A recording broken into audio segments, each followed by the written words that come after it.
안녕하세요. 이상호입니다. 책 읽기 코너를 새로 마련했습니다. 한 권의 책을 읽고 느낀 소감이나 평가 등을 나눠보려고 하는데요. 저는 평소에 성경과 신문 외에는 책을 별로 안 읽는 편이긴 합니다. 출퇴근 시간에 전철에서 틈틈이 밑줄 치면서 조금씩 보고 있습니다. 오늘 소개해드릴 책은 전염병과 마주한 기독교입니다. 이 책이 나온 건 지난 2020년 4월인데요. 3년 전이니까 신종 코로나 우한 폐렴이 막 크게 확산할 때입니다. 이런 책이 있었는 줄 모르고 있다가 얼마 전 우연히 중고서점에서 이 책을 발견하고 읽어보았습니다. 저자는 안명준 교수님 외에 무려 17명의 신학자와 의사입니다. 우한 폐렴이라는 새로운 전염병 위기를 만난 교회와 성도들에게 교훈과 위로를 주기 위해 썼다고 합니다. 그런데 저는 이 책을 다 읽고 전혀 위로나 교훈을 얻을 수 없었습니다. 신학과 의학을 많이 공부하신 박사님들이 당시 정부의 정치 방역에 굴종해 온라인 예배를 정당화하는 주장을 늘어놓았기 때문입니다. 오히려 안타깝고 참담한 심정입니다. 이 책의 핵심은 3년 전 우한 폐렴의 확산 책임을 이단 신천지 사태나 기후변화 탓으로 돌리는 한편 온라인 예배를 통해 교회와 성도가 이웃사랑을 실천하자는 내용입니다. 집합 예배, 그러니까 대면 예배로 감염 확률을 높인다면 이웃에게 불안과 공포, 혐오심을 심어주게 되고 결국 이웃을 사랑하라는 하나님의 명령을 거스르게 된다는 주장입니다. 과연 그런가요? 제가 세상 읽기 2편 스웨덴 집단 면역과 잃어버린 3년에서 비과학적 우한 폐렴 정치 방역의 위선을 꼬집은 바 있습니다. 또 효과는 없고 부작용만 심한 코로나 백신 이야기는 세상 읽기 4편에서 다루었습니다. 자세한 내용은 2개의 영상을 참고하시고요. 여기서는 이 책을 중심으로 몇 가지만 좀 더 짚어보겠습니다. 먼저 3년 전 우한 폐렴 유행 초기 집단 감염 확산의 책임이 신천지 이단 때문인가 하는 문제입니다. 신천지는 오히려 저 같은 기독교인과 교회가 가장 싫어하는 사이비 종교 중에 하나입니다. 그러나 신천지가 미운 것하고 전염병 확산의 책임을 묻는 것은 별개의 문제입니다. 대구에서 신천지 사태가 터지기 전에 우리나라는 이미 대유행에 접어들고 있었습니다.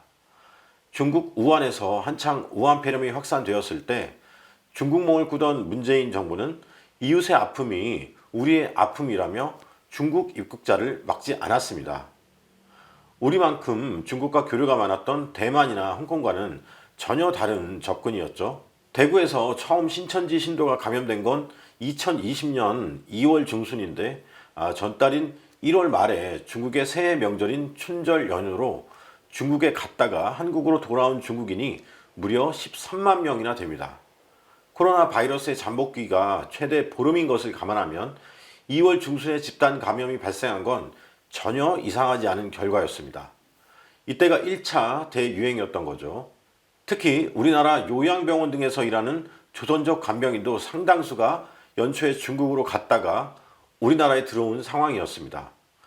바이러스에 감염된 사람의 밀접 접촉자 추적이 가능했던 초기에 확진자 상황을 보면 23번, 27번, 28번 확진자의 국적이 모두 중국입니다. 31번이 첫 대구 신천지 신도고요. 이미 중국인들에 의해 감염이 확산되기 시작했다는 말입니다. 당시 1차 대유행의 시작을 경북 청도에 있는 대남병원으로 보고 있는데 이곳에서 조선족 간병인들이 확진되던 시기에 하필 31번 신천지 신도가 대남병원 장례식장에 다녀간 겁니다. 이분이 병원 안에서 접촉은 없었는데도 1차 대유행을 일으킨 사람으로 지목받고 큰 비난을 받았습니다. 청도 대남병원 조선족 간병인과 신천지 신도 간의 감염 시기는 불과 1, 2주 차에 불과한 데다 동선도 엇갈립니다. 잠복기를 고려하면 과연 누가 진짜 1차 대유행의 진원지인지 분별하기 어렵습니다. 이런데도 당시 정부와 언론은 대구 신천지를 1차 대유행의 진원으로 지목하고 역학조사를 벌인다며 범죄인 수색하듯 때려잡았습니다. 박원순 전 서울시장과 이재명 전 경기도지사가 이 신천지 때려잡기에 앞장서며 집중 조명을 받았습니다.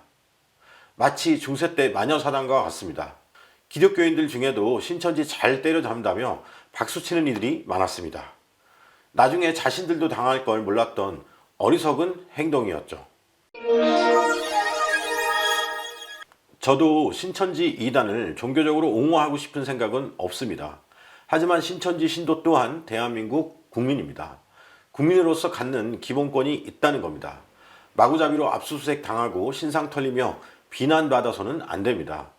대구 신천지 사태 이후 채 몇 달이 안 돼 동성연애자들이 많이 모이는 이태원 클럽에서 다시 집단 감염이 발생합니다. 이때 정부는 동성연애자들의 신분이 노출되는 등 인권을 고려해 신천지 때처럼 동선이나 밀접 접촉자 추적을 강하게 밀어붙이지 않았습니다. 이상한 이중잣대죠. 똑같은 상황을 두고 신천지는 때려잡아도 되지만 동성연애자들은 그러면 안 된다고 하니 말입니다. 이런데도 이 책 전염병과 마주한 기독교 저자들은 당시 정부와 언론의 입장을 아무런 비판 없이 수용하면서 우한폐렴 확산의 책임을 신천지 탓으로 돌립니다. 그러면서 신천지와는 달라야 하니 교회가 앞장서서 모이기를 폐하자고 주장합니다. 솔직히 문재인 정부의 방역 정책과 대중의 시선이 두려워서 그랬던 거죠. 그런데 결과는 어땠습니까? 교회가 굴복하자 정부는 더 옥죄고 탄압했습니다. 처음에는 정부가 교회에 방역을 협조해달라고 하더니 나중에는 전염병 예방법을 바꾸면서까지 예배를 드리지 말라고 명령하며 탄압했습니다. 신천지 사태로 시작된 방역을 빌미로 한 탄압은 이후 정광훈 목사님과 광화문 집회 참가자, 그리고 사랑제일교회, 또 부산과 서울의 은평구 등 전국의 교회로 확산됐습니다.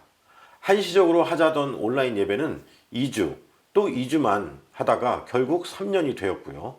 지난 2차 대전 때 유대인만 가스실로 끌려가 죽음을 맞이했던 게 아닙니다. 유대인이 가스실로 끌려갈 때 침묵하니까 나중에는 폴란드인, 슬라브인 순으로 가스실에 가야 했습니다. 신천지 잘 때려잡는다며 박수치니까 다음엔 교회가 똑같이 당한 거죠. 전체주의 독재에 침묵하거나 동조하면 이렇게 되는 겁니다. 이 책은 또 전염병이 유행할 때 교회와 성도의 처방으로 흑사병이 유행하던 중세 때 종교개혁자들의 경험을 많이 인용하는데 결론은 엉뚱하게 온라인 예배를 정당화하는 쪽으로 흐릅니다. 루터나 켈빈과 같은 개혁교회 목회자들은 전염병이 크게 유행하자 다른 것으로 피신해야 하는지를 두고 깊게 고민했습니다. 결론은 선한 목자는 양을 떠나지 않는다는 것이었습니다. 그래서 루터는 가족과 함께 흑사병 환자들을 자신의 집으로 들여 돌보았습니다. 켈빈도 감염의 위험을 무릅쓰고 날마다 병자들을 찾아 신방하며 기도해 주었습니다.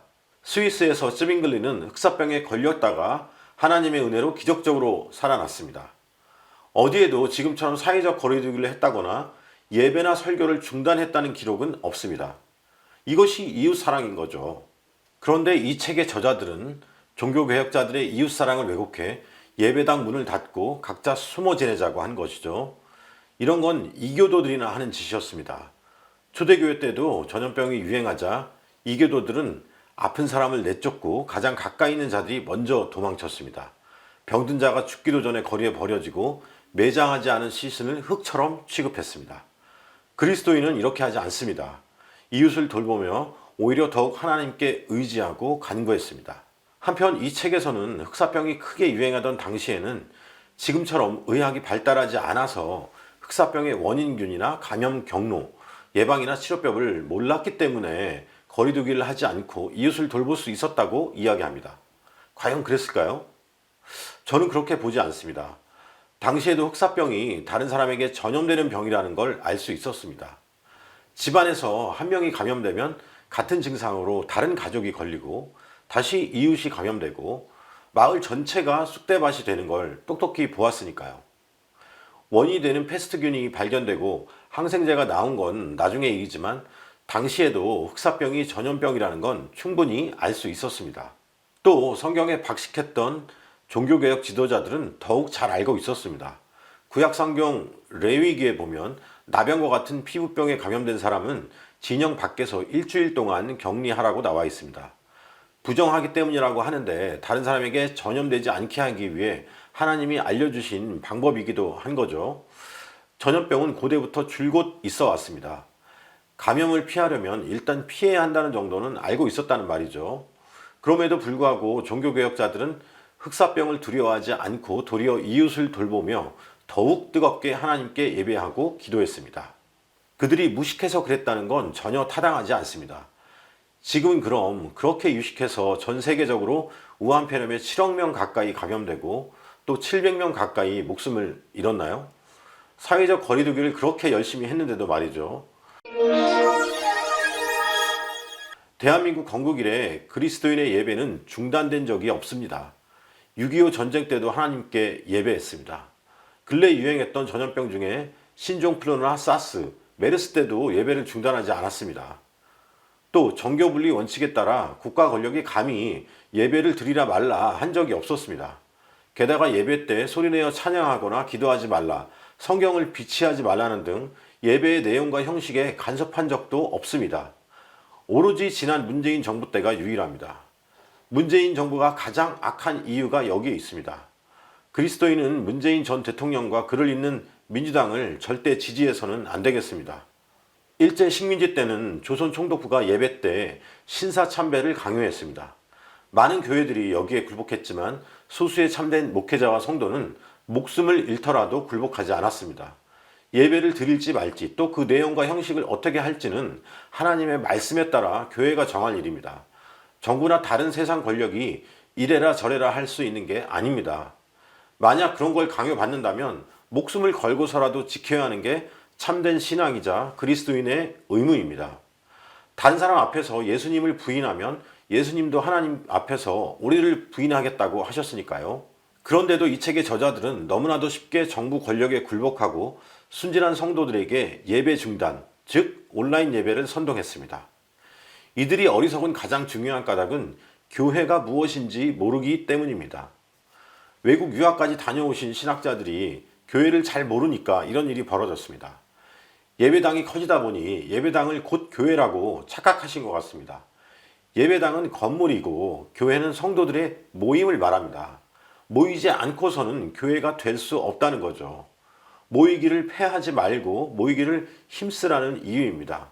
모이지 않고 집에서 각자 누워서 온라인 예배를 드려서는 교회를 이룰 수가 없습니다. 그런데 지난 3년 동안 전염병을 핑계로 모이기를 폐하신 거죠. 이제는 성도들에게 무슨 이유로 다시 모이자고 할지 참 궁금합니다.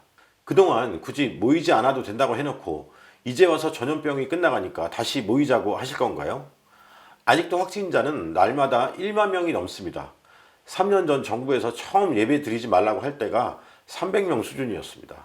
이 책의 주장대로라면 무슨 이유로 다시 모여야 하는 걸까요? 예배의 장소가 중요한 것은 아닙니다. 예수님이 오시고서 우리는 어디서든지 영과 진리로 예배할 수 있습니다. 그런데 교통사고가 나서 입원하는 바람에 한두 주 유튜브로 예배 보는 것과 전염병을 핑계로 세상의 권력이나 다른 사람의 압력에 굴복해 온라인 예배를 드리는 것은 전혀 다른 문제입니다. 자기 방에 처박혀 숨만 쉬고 사는 히키코모리라고 한다면 그럴 수 있습니다. 하지만 버스 전철 타고 회사에 왔다 갔다 하고 식당이랑 카페, 술집 다 다니면서 일주일에 고작 1시간 예배만 드리면 안 된다고 하니까 그게 위선이라는 겁니다. 우리나라 우한폐렴 치사율은 0.1%입니다. 해마다 유행하는 계절 독감 수준이죠. 이걸 가지고 지난 3년 동안 예배를 중단하면서 그 난리를 쳤다는 게 믿기지가 않습니다. 중세 때 흑사병으로 유럽 인구의 3분의 1이 목숨을 잃었습니다. 치사율이 최소한 33%가 넘는다는 얘기죠. 감염되지 않은 사람도 있었을 테니까 실제 치사율은 이보다 더 높았을 것입니다. 2명이 감염되면 1명이 죽는 정도였죠. 그럼에도 우리 개혁교회의 지도자와 성도들은 교회를 떠나거나 예배를 중단하지 않고 오히려 이웃을 돌보았습니다. 이제는 회개할 때도 되었습니다. 다시는 전염병이나 다른 일을 핑계로 모이기를 폐하는 어리석은 일을 해서는 안 되겠습니다. 이번 일을 교훈으로 더욱 영과 진리로 하나님께 예배하며 우리 교회와 성도가 바로 설 수 있길 소망합니다. 시청해 주셔서 고맙습니다.